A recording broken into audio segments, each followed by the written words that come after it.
But years later, we may not remember much of this, of these bilaterals or statements.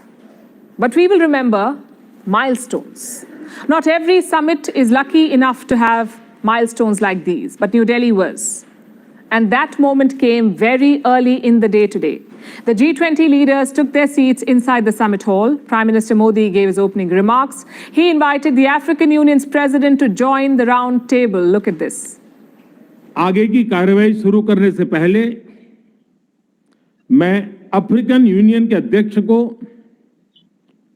G20 के स्थायी सदस्य के रूप में अपना स्थान ग्रहण करने के लिए आमंत्रित करता हूं।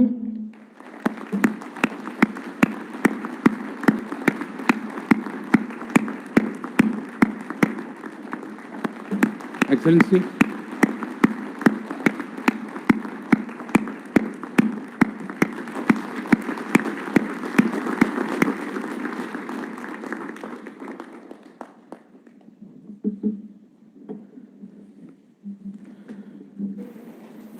I must say it was very dramatic, and perhaps by design. Membership for the African Union was long overdue. We told you about this yesterday too.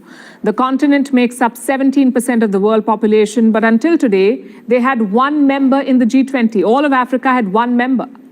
One member for 17% of the world population.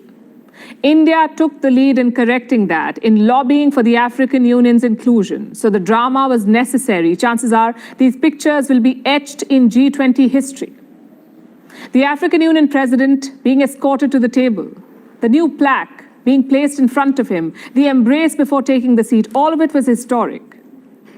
And it's only fair that this happened under India's presidency. We have a lot of history with Africa, like the colonial experience, the freedom movements, and later on, our non-alignment during the Cold War. Today's events reaffirm that commitment, not just to Africa, but to the entire global South, the so-called developing world. This summit is a huge win on two counts. One, the ability to host such an event. We're talking about complicated logistics here, dozens of leaders, dozens of VVIP jets and motorcades. A lot can go wrong in such situations, but India has pulled it off. It's a huge learning curve for the country and for its people.